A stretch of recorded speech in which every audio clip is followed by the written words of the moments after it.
नमस्कार दोस्तों, आप सभी का स्वागत है यूट्यूब चैनल डी गार्डन में। आइए जान लेते हैं देश भर के मौसम का पूर्वानुमान कि आने वाले दिनों में देश में कैसा मौसम रहने वाला है। तो जैसे कि आप सैटेलाइट पिक्चर में देख पा रहे हैं, इस समय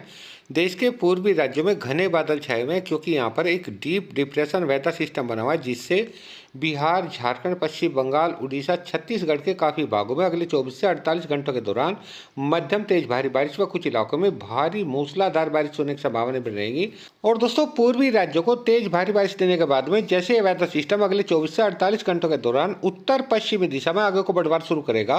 तो पूर्वी उत्तर प्रदेश, पूर्वी मध्य प्रदेश के भी काफ़ी भागों में 17-18 सितंबर में मध्यम तेज भारी बारिश होने की संभावनाएं बनी रहेंगी। और इस वेदर सिस्टम का असर कहीं ना कहीं देश के पहाड़ी और मैदानी राज्यों में देखने को मिलेगा। जी हाँ दोस्तों, हिमाचल प्रदेश,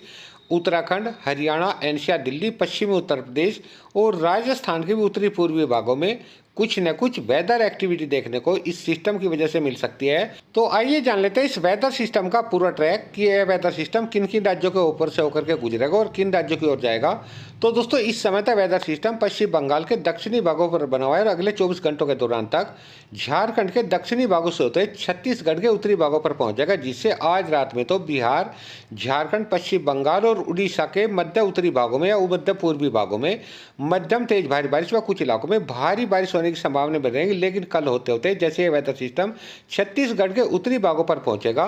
तो छत्तीसगढ़ के जो उत्तरी पूर्वी भाग है, कोरिया, सूरजपुर, बलरामपुर, जसपुर, सरगुजा, कोरबा, रायगढ़, जांजगीर चांपा, महासमुंद, बालोद बाजार, मुंगेली, बिलासपुर, इन जिलों के ज्यादातर भागों में मध्यम तेज भारी बारिश या इक्का दुक्का स्थानों पर मूसलाधार बारिश होने की संभावना बन जाएंगी। हालांकि छत्तीसगढ़ के जो मध्य भाग हैं, बेमतारा, रायपुर, गरियाबंद, बालोद, धमतरी, कांकेर, कोड़ागांव, राजनांदगांव, कवर्धा, इन जिलों के ज्यादातर भागों में अगले 24 घंटों के दौरान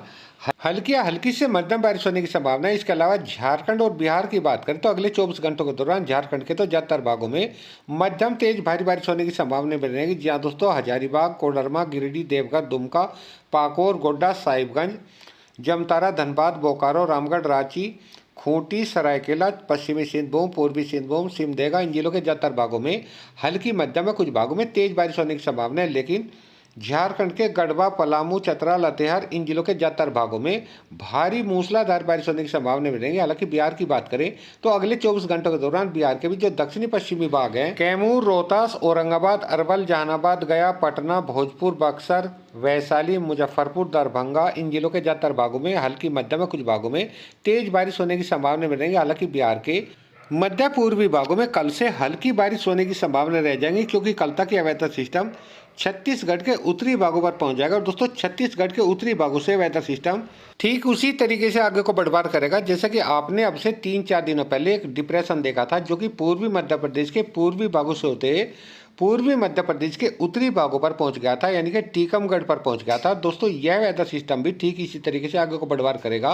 क्योंकि इस समय देश में जो हवाएं चल रही हैं, आप एक नज़र अगर उन पर डालें तो आप आसानी से देख सकते हैं। इस समय अरब सागर से आने वाली हवाएं देश में काफ़ी रफ्तार के साथ चल रही है, और कुछ हवाएं तो इस समय आप देख सकते हैं गुजरात और राजस्थान के ऊपर से होकर के पंजाब, हरियाणा के ऊपर से घूम रही है, जो कि उत्तर प्रदेश के ऊपर से होकर के वापस आ रही हैं। तो ये हवाएं दोस्तों इस वेदर सिस्टम को छत्तीसगढ़ से आगे की ओर बढ़वार नहीं करने देंगी, पीछे की ओर धकेलती रहेंगी। इसलिए यह डिप्रेशन भी पूर्वी मध्य प्रदेश के पूर्वी भागों से होते हुए 18 सितंबर तक पूर्वी मध्य प्रदेश के उत्तरी भागों पर पहुंच जाएगा। कह सकते हैं कि लगभग टीकमगढ़ के ऊपर पहुंच जाएगा,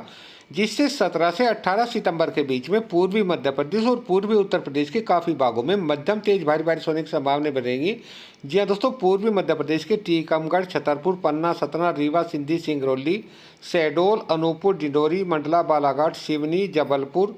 कटनी, दमोह, सागर, इन जिलों के ज्यादातर भागों में 17 से 18 सितंबर के बीच में मध्यम तेज भारी बारिश होने की संभावना बनेगी। इसी तरीके से पूर्वी उत्तर प्रदेश के भी जो मध्य पश्चिमी भाग हैं, इटावा, औरैया, कानपुर, कानपुर देहात, हमीरपुर, मोगा, झांसी, ललितपुर,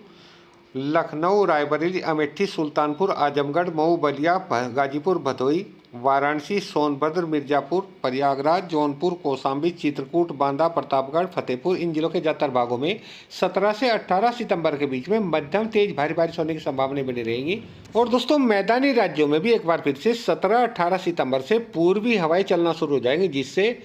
17 से 18 सितंबर के बीच में पश्चिमी उत्तर प्रदेश, एनसीआर, दिल्ली, हरियाणा और राजस्थान के उत्तरी पूर्वी भागों के साथ साथ उत्तराखंड और हिमाचल प्रदेश के कुछ भागों में बादलों की आवाजाही बढ़ जाएगी, जिससे इन राज्यों के कुछ भागों में कुछ न कुछ वेदर एक्टिविटी देखने को मिल सकती है। हालांकि इन राज्यों में देखिए ज़्यादा भारी बारिश की तो संभावना नहीं रहेंगी, लेकिन 17-18 सितंबर में इन राज्यों के कुछ भागों में कुछ न कुछ वेदर एक्टिविटी देखने को मिल सकती है। हालांकि 17-18 सितंबर तक, जिस समय तक यह वेदर सिस्टम मध्य प्रदेश के उत्तरी भागों पर पहुंचेगा और थोड़ी सी एनसीआर, दिल्ली या राजस्थान के उत्तरी पूर्वी भागों की ओर बढ़ करने की कोशिश करेगा, तो उस समय तक यह काफ़ी कमज़ोर पड़ जाएगा, यानी कि एक सर्कुलेशन के तौर पर रह जाएगा। उस समय तक बंगाल की खाड़ी में एक नया वेदर सिस्टम बनना शुरू हो जाएगा, जो कि आने वाले दिनों में उड़ीसा, छत्तीसगढ़, मध्य प्रदेश, महाराष्ट्र, मराठवाड़ा, विदर्भ, तेलंगाना, इन सभी राज्यों को बारिश देने वाला है। जहां दोस्तों ऐसी संभावनाएं फिलहाल दिखाई दे रही हैं। तो दोस्तों ये थी आज की मौसम जानकारी। एक नई जानकारी के साथ फिर मिलता है, तब तक के लिए सभी दोस्तों का नमस्कार।